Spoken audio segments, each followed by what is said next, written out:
You're here to give a talk on free, prior, and informed consent, especially with respect to resource gathering industries. Of course, the Ring of Fire has become a prominent issue here with a number of Indigenous communities and negotiations with private corporations and governance. What have you seen in Northwestern Ontario with respect to the way Indigenous communities interact with those settler institutions?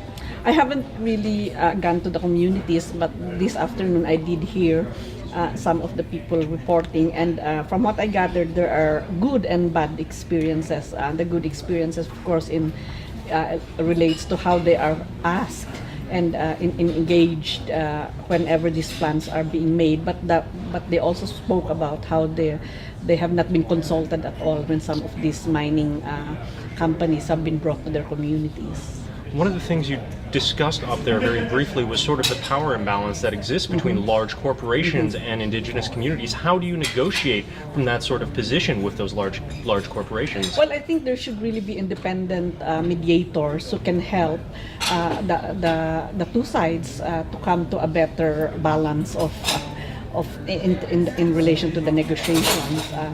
Also, the Indigenous people's capacities have to be built as well, that the information that they need to make decisions will be provided, and they are able to also engage in the process freely, which means that they are not being manipulated or threatened whenever they engage in those kinds of negotiations. How common is coercion in those sorts of negotiations around the world?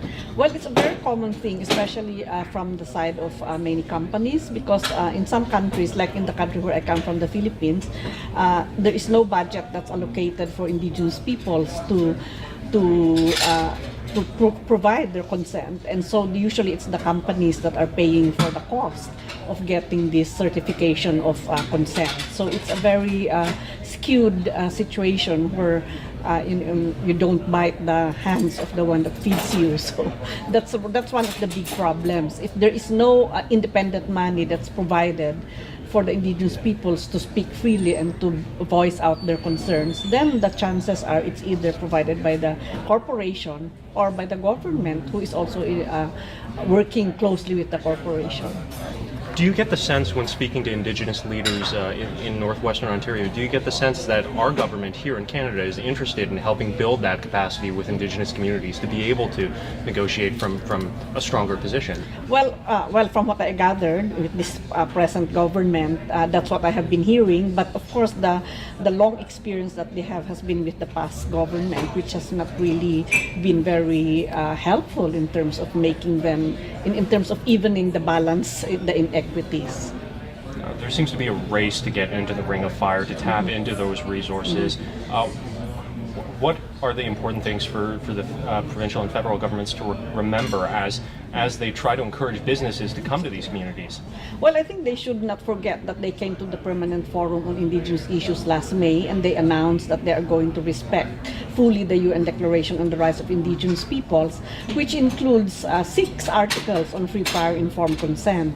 And if they have declared that publicly in the UN, in a UN forum, then I think it's to their best interest to engage actively with Indigenous peoples, to consult them in a very frank and genuine manner, and to get their consent before any of these companies are brought to their territories.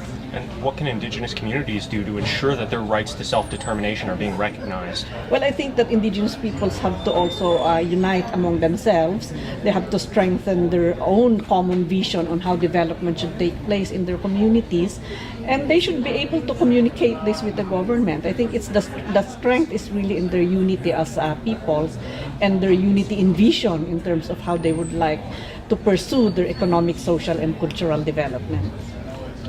As we're going forward in this, how are you finding, say, Canada's response compared to other countries, South America, for example, and Asia? Well, at least the responses that I've been hearing lately seem to be very positive. Of course, there's still we have to see that in practice, But I think that kind of positive response is much better than what I have seen in other countries, like in Latin America or in Asia or Africa, for that matter, where it's still the national development objectives that will prevail over and above the rights of indigenous peoples to own and control their territories, as well as the right to have their consent obtained. Is there any other message you'd like to share with our readers or viewers as you're here in Thunder Bay? Well, I would just like to say that Indigenous peoples all over the world have contributed a lot in terms of sustaining a lot of the better kept or sustained ecosystems, whether these are forests or marine resources. And I think that kind of contribution has to be enhanced and supported further because we are now in a very serious environmental crisis. We have climate change and economic crisis as well. And I think Indigenous peoples can definitely contribute in solving this global crisis that the world needs. You've been speaking with some of the chiefs.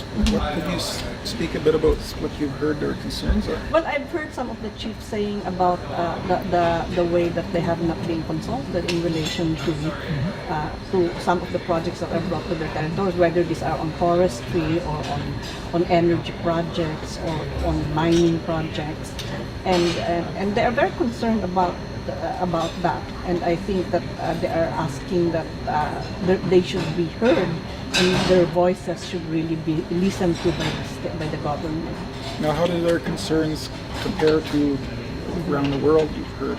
Well, this is a common concern of Indigenous peoples all over the world, primarily because the last remaining resources in the world today are found in Indigenous territories because they have protected these territories, and now there is still a very strong rush to exploit these remaining resources.